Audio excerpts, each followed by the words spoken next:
За мен отдавна хората говорят,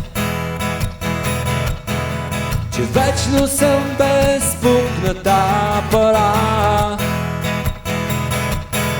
Но аз със всеки съм готов да споря.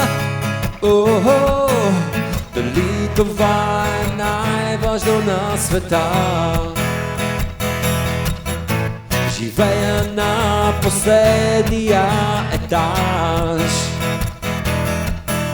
в една мансарда, точно под звездите. Прозореца е моята врата и аз вървя към тях и ги разпитвам